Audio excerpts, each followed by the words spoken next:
Hello everyone, welcome to easyexamnotes.com.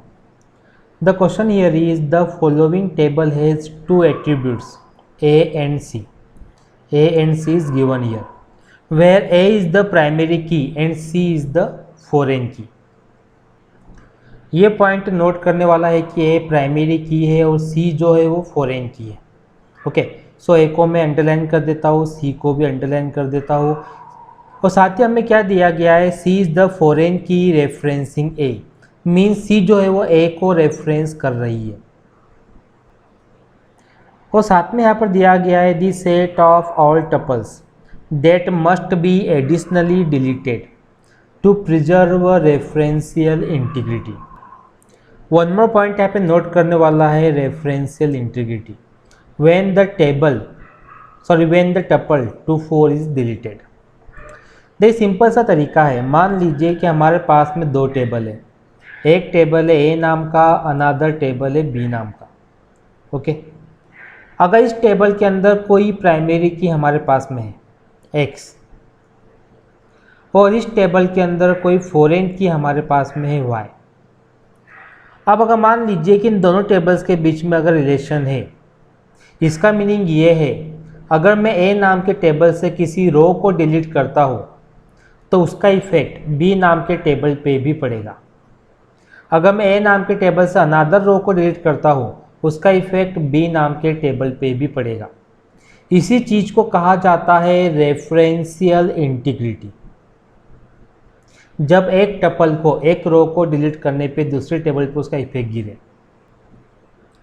सब हमको ये बताना है कि यदि 2 और 4 को डिलीट करते हैं, टपल 2 4 को, तीन में से कौन कौन सी टप्पल और डिलीट करना पड़ेगी.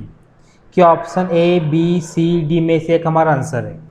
सो फर्स्ट में यहाँ पर 2 और 4 को मार्क कर देता हूँ जिसको हमको डिलीट करना है. सो यहाँ पर हमने 2 को डिलीट किया है और हमको पता है कि जो ए है वो प्राइमरी की है. सो इसका मीनिंग ये है अगर मैं 2 को डिलीट करता हूँ तो फॉरेन की में जहाँ जहाँ पर 2 है मुझे वो भी डिलीट करना पड़ेगा. एक 2 यहाँ पर है, अनदर 2 यहाँ पर है. डेट मीन्स ये दोनों टपल भी यहाँ से डिलीट हो जाएगी. लेकिन अब अगर हमने प्राइमरी की से 5 को डिलीट किया तो फॉरेन की में जहाँ जहाँ पर 5 होगा वो हमको डिलीट करना पड़ेगा. तो यहाँ पर 5 है, डेट मीन्स ये वाली टपल भी यहाँ पे डिलीट हो जाएगी. लेकिन अभी भी अगर मैं देखूँ 7 भी जा रहा है प्राइमरी की में से, तो फॉरेन की में कहीं पर 7 है क्या? नहीं. लेकिन 9 भी प्राइमरी की में से डिलीट हो रहा है. ओके, तो यहाँ पर कहीं पर 9 है क्या? फॉरेन की नहीं है. इसका मीनिंग अगर हम लोग देखें, सो जब हम 2 और 4 को डिलीट करेंगे तो हमको डिलीट करना पड़ेगा यहाँ से 5 एंड 2 को भी, 7 एंड 2 को भी, 9 एंड 5 को भी डिलीट करना पड़ेगा. सो अगर मैं देखूँ तो ऑप्शन सी हमारे आंसर से मैच कर रहा है. Option C is the correct answer. Now the next question is consider the following relation schema pertaining to a students database. हमें यहाँ पर एक टेबल दिया है स्टूडेंट नेम का, जहाँ पर 3 कॉलम है, roll number, name and address. साथ में हमको एक टेबल दिया है इनरोल नाम का, जहाँ पर 3 कॉलम है, roll number, course number and course name. साथ ही हमको दिया गया है where the primary keys are shown underline. That means यहाँ पर प्राइमरी की यदि हम लोग देखें तो रोल नंबर है स्टूडेंट नेम के टेबल में, रोल नंबर है इनरोल नाम के टेबल में, एंड कोर्स नंबर है इनरोल नाम के टेबल के अंदर. साथ ही हमको यहाँ पर दिया गया है the number of tuples means rows in the student and enroll tables are 120 and 8 respectively. What are the maximum and minimum number of tuples that can be present in student and enroll? Means दोनों के बीच में natural join है, where star denotes natural join. So इस question को हमको solve करना है तो कुछ बातें नोट डाउन करना पड़ेगी. पहली चीज़, हमारे पास में 2 टेबल है, स्टूडेंट एंड इनरोल नाम का. अनदर थिंग यहाँ पर क्या है कि जो स्टूडेंट नाम का टेबल है वो 120 टपल्स रखता है और जो इनरोल नाम का टेबल है वो 8 टपल रखता है. और साथ में हमको ये बताना है कि maximum and minimum number of tuples क्या होगी जब हम स्टूडेंट नाम के टेबल को नेचुरल ज्वाइन करेंगे इनरोल नाम के टेबल से। तो जब भी आपको इस टाइप का क्वेश्चन एग्जाम में आता है, एक्चुअली करना क्या है, इन दोनों का नेचुरल ज्वाइन है। स्टूडेंट के पास में 120 है, इनरोल के पास ओनली 8 है, तो मिनिमम कौन सा है, 8। तो आपको क्या करना है कि इन दोनों को आपस में मैच करना है। तो इसका मीनिंग क्या है कि 8 यहाँ से आ जाएगा, 8 स्टूडेंट से आ जाएगा, यानी हमको कितना मिलने वाला है, 8 8। So option A is the correct answer. Next question, ये क्वेश्चन भी ठीक वैसा ही है जैसा आपने प्रीवियस क्वेश्चन किया है। हमें यहाँ पर क्या दिया है, कंसिडर रिलेशंस। R1 एक रिलेशन है जिसमें 3 कॉलम है P Q R। R2 एक रिलेशन है जिसके अंदर 3 कॉलम है R S T with primary keys P and R। Okay, R1 के अंदर P प्राइमरी की, R2 के अंदर R प्राइमरी की। The relation R1 contains 2000 tuples and R2 contains 2500 tuples.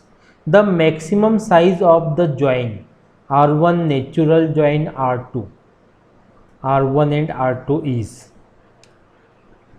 यदि हम प्रीवियस क्वेश्चन को माइंड में रिकॉल करें तो हमको इसका आंसर मिल जाएगा। यहाँ पर नेचुरल ज्वाइन है, R1 के पास 2000 टपल है। ओके, R1 के पास 2000 टपल है, R2 के पास 2500 टपल है। हमें भी यहाँ पर क्या करना है, जो मिनिमम है उसको देखना है। तो मिनिमम क्या है, 2000, यानी R1 के 2000 टपल्स R2 के 2500 टपल्स के अंदर कॉमन हो सकते हैं। डेट मीन्स इनका नेचुरल ज्वाइन कितना आएगा, 2000 आएगा। यानी सिंपल सा फंडा है कि जो वैल्यू आपको कम दिखाई दे, ओके, वो आपको आंसर के अंदर मिलने वाली है। ये क्वेश्चन को समझने के हिसाब से मैं आपको बता रहा हूँ कि आंसर हम किस तरह से फाइंड आउट कर सकते हैं। नाउ नेक्स्ट क्वेश्चन, यदि हम इस क्वेश्चन को देखें तो ये क्वेश्चन सेम वैसा ही है जैसे पिछले 2 क्वेश्चन थे। मीन्स हमें यहाँ पर अगेन क्या दिया गया है, 2 रिलेशंस, एक का नेम है R, अनादर का नेम है S। R के पास 3 एट्रीब्यूट है ABC, S के पास में 3 एट्रीब्यूट है B, D एंड E। और हमें यहाँ पर क्या दिया गया है, the following functional dependencies hold for relations B generate A and A generate C, और we can say A depends on B, C depends on A। साथ ही हमको यहाँ पर दिया गया है the relation R contains 200 tuples and the relation S contains 100 tuples. What is the maximum number of tuples possible in the natural join R S। Same question जो हमने प्रीवियसली किया है, R natural join S। R को यदि हम देखें 200 tuples आ रहे हैं, S को यदि हम देखें तो 100 टपल्स आ रहे हैं। जो हमने प्रीवियसली डिस्कस किया है, अगर हम उसके अकॉर्डिंग देखें तो हमको यहाँ पे आंसर मिलने वाला है 100। So option A is the correct answer. Now the question is, वैसे यदि हम इस क्वेश्चन को देखें तो ये क्वेश्चन सेम वैसा ही है जैसा हमने प्रीवियस क्वेश्चन किया था, बट यदि हम यहाँ पे देखें, हमें दिया है consider the join of a relation R with a relation S। इस बार 2 रिलेशन हमारे पास में है R एंड S। साथ ही हमको दिया गया है if R has M tuples and S has N tuples. R के पास में M टपल्स हमने रख दी, S के पास में हमने N टपल्स रख दी। Then the maximum and minimum sizes of the join respectively are. लेकिन यहाँ थोड़ा डिफरेंट है प्रीवियस क्वेश्चन से। प्रीवियस क्वेश्चन में हमने क्या देखा था कि हमको नंबर्स दिए गए थे, तो आइडेंटिफाई करना इजी था कि कौन सा लार्ज है कौन सा स्मॉल है। लेकिन साथ में एक चीज़ हमको और दी गई थी, वो था फॉरेन की कंस्ट्रेंट। बट इस केस में कोई भी फॉरेन की कंस्ट्रेंट हमारे पास में नहीं है। अब हमको पता करना है मैक्सिमम एंड मिनिमम साइज। तो जब मैक्सिमम साइज की बारी आएगी तो मैक्सिमम साइज क्या बोलती है कि आपको दोनों का प्रोडक्ट करना है m इंटू n, और मिनिमम साइज यहाँ पर क्या बोलती है कि ये आएगा 0। सो हमारा आंसर यहाँ पर क्या मिल रहा है हमको, यदि हम देखें तो option B m into n and 0। mn is for maximum and 0 is for minimum. Now the next question is consider the relations. हमको R नाम का रिलेशन दिया है और S नाम का रिलेशन दिया है। R के अंदर 2 एट्रीब्यूट है A एंड B, S के अंदर भी 2 एट्रीब्यूट है B एंड C। साथ ही हमको दिया है where S dot B is a primary key. S dot B means S नाम के टेबल में B प्राइमरी की है and R dot B is a foreign key, means R नाम के टेबल में जो B है वो फॉरेन की है, यानी R नाम के टेबल की B रेफरेंस कर रही है S नाम के टेबल की B को, जो कि हमको यहाँ पर दिया गया। Now consider the query. Query हमको दी है R का ज्वाइन हो रहा है किससे, S से, लेकिन यहाँ पर भी कंडीशन दी गई है जो B की वैल्यू है लेस देन 5 होना चाहिए। अब इसको हम कुछ इस तरीके से समझते हैं। यहाँ पर मैं एक R नाम का टेबल ले लेता हूँ जिसमें 2 कॉलम है A एंड B, और यहाँ पर हम S नाम का टेबल ले लेते हैं जहाँ पर 2 कॉलम है B एंड C।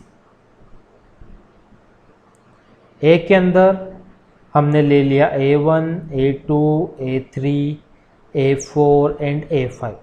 B के अंदर हम ले लेते हैं 2, 3, 4, 5 एंड 6। ओके, नाउ S की बारी। अगर मैं S के अंदर देखूँ तो S के अंदर मैं कुछ वैल्यूज यहाँ पर ले लेता हूँ लाइक 2, 3, 4, 7, 8। ओके, और C को हम ले लेते हैं C1, C2, C3 and C4 and C5। अब हम क्वेश्चन को आगे सॉल्व करते हैं। 2 टेबल्स हमको यहाँ पर मिल चुके हैं R एंड S। कुछ एग्जांपल्स हमने ले लिया उसके अंदर। Let LOJ denote the natural left outer join. LOJ means left outer join operation. Assume that R and S contain no null values. Null values नहीं R के अंदर आएगी ना ही S के अंदर आएगी। Which one of the following queries is not equivalent to Q? और Q हमको यहाँ पर दी गई है। सबसे पहले हम A को उठाते हैं कि A इक्विवेलेंट है कि नहीं पता कर लेते हैं। सो A के अंदर क्या दिया है हमको, B लेस देन 5 और R और S का ज्वाइन हो रहा है। तो अगर मैं A के लिए टेबल बनाऊँ तो कुछ इस तरीके से बनेगा। हमारे पास में 3 कॉलम्स आएंगे, that is A, B and C, और वैल्यू लेस देन 5 होना चाहिए B की, यानी 2, 3, 4 हम सेलेक्ट कर सकते हैं। तो A1, A2, A3, B की वैल्यू 2, 3 एंड 4, C की वैल्यू 2, 3, 4 के लिए यदि हम लोग ले तो C1, C2, C3, तो कोई प्रॉब्लम नहीं, लेस देन 5 है, पूरा मैच कर रहा है हमारा Q से ही। क्योंकि यदि मैं इस क्वेरी को सॉल्व करूँ तो हमें क्या मिलेगा, सबसे पहले B लेस देन 5 दिया गया है, तो हम लोग यहाँ पर क्या करेंगे, ये वाली वैल्यूज़ को डिलीट कर देंगे क्योंकि लेस देन 5 हमारे सामने है यहाँ पर। अब हमको नेचुरल ज्वाइन करना है। एक क्वेरी यहाँ पर रह गई थी, ये हम डिलीट कर दिया। अब हमको क्या करना है, दोनों को ज्वाइन करना है, R और S को। अगर मैं R और S को ज्वाइन करता हूँ तो हमको C यहीं पर मिल जाएगा, C1, C2 एंड C3। तो ज्वाइन करने के बाद B S नाम का टेबल अलग से नहीं रहेगा, R और S यहाँ पर कंबाइन हो जाएंगे कुछ इस तरीके से। R ज्वाइन, ओके, B की वैल्यू लेस देन 5, तो किसको ज्वाइन कर रहा है, टेबल S को। ये हमारा क्वेरी का आउटपुट है। तो अगर मैं इससे मैच करके देखूँ तो हमारा ऑप्शन A बिल्कुल मैच कर रहा है। तो A तो हमारा इक्विवेलेंट है, हमको नॉट इक्विवेलेंट बताना है। अब A के बाद मैं देखता हूँ B को कि ऑप्शन B इक्विवेलेंट है कि नहीं। सो B में हमें क्या दिया है, हमें दिया है कि B की वैल्यू लेस देन 5 होना चाहिए और हमको ज्वाइन करना है R को S से। सो हमको टेबल कुछ इस तरीके से मिलेगा, A, B और C 3 कॉलम्स यहाँ पर रहेंगे और हमको यहाँ पर वैल्यू मिल जाएगी A1, A2, A3, ओके, और B की वैल्यू हमको मिलेगी यहाँ पर 2, 3, 4 और C की वैल्यू हमको मिल जाएगी C1, C2, C3 हमारे टेबल में से। अगर मैं इस टेबल को देखूँ जो ऑप्शन B का है वो भी हमारे इस क्वेरी से मैच कर रहा है, यानी B भी यहाँ पर क्या है, इक्विवेलेंट है। लेकिन हमको बताना है नॉट इक्विवेलेंट, यानी बी भी हमारा आंसर नहीं है। ओके, अब हम लोग देखते हैं सी को कि सी वाला मैच कर रहा है कि नहीं। अगर मैं सी को देखूं, हमें क्या दिया है, R left outer join. Okay, B की वैल्यू लेस देन 5 होना चाहिए और यहाँ पर क्या दिया है, एस। अब क्या ध्यान देना है कि लेफ्ट आउटर ज्वाइन की बात हो रही है। ए बी सी नाम के 3 कॉलम्स हमारे पास थे। ए के अंदर क्या था, A1 A2 A3, बी के अंदर 2 3 4। लेकिन अगर मैं देखूं, जो आर नाम का टेबल था उसमें बी की वैल्यू 5 और 6 भी थी, यानी ए के अंदर भी A4 और A5 आएगा, क्योंकि बात हो रही है लेफ्ट आउटर ज्वाइन की। यानी जो लेफ्ट में है उसके लिए कंडीशन नहीं है कि बी की वैल्यू लेस देन 5 होना चाहिए, बल्कि ये कंडीशन राइट टेबल के लिए है। और राइट वाले टेबल के अंदर C1 C2 और C3 ही हमको मिलेगा, क्योंकि जो 6 के लिए C4 था, ओके, वो यहाँ पर नहीं आएगा, क्योंकि राइट में कंडीशन है B इज लेस देन 5 होना चाहिए, और यहाँ पर भी क्या आ जाएगा, नल। तो हमको ये टेबल मिल रहा है ऑप्शन सी से। यदि हम लोग देखें तो हमारे इस क्वेरी से मैच नहीं कर रहा है, यानी ऑप्शन सी है जो कि नॉट इक्विवेलेंट टू क्यू है। इसी तरीके से हम डी को भी सॉल्व करके देख लेंगे तो हमको मालूम पड़ जाएगा कि मैच कर रहा है। So the correct answer is option C. So ये थे कुछ क्वेश्चन डीबीएमएस से जिनका कॉन्सेप्ट हमको कॉम्पिटिटिव एग्जाम्स के अंदर बहुत सपोर्ट करने वाला है। लेकिन यहाँ पर अभी ये एंडिंग नहीं है। अब हम नेक्स्ट पार्ट के अंदर डीबीएमएस से रिलेटेड और भी कुछ एमसीक्यूज देखेंगे जो कि एग्जाम के पॉइंट ऑफ व्यू से काफ़ी इंपॉर्टेंट होंगे। यदि आपकी तरफ से कोई भी डाउट हो, कोई भी क्वेश्चन हो, आप कमेंट बॉक्स में लिख भेजिए।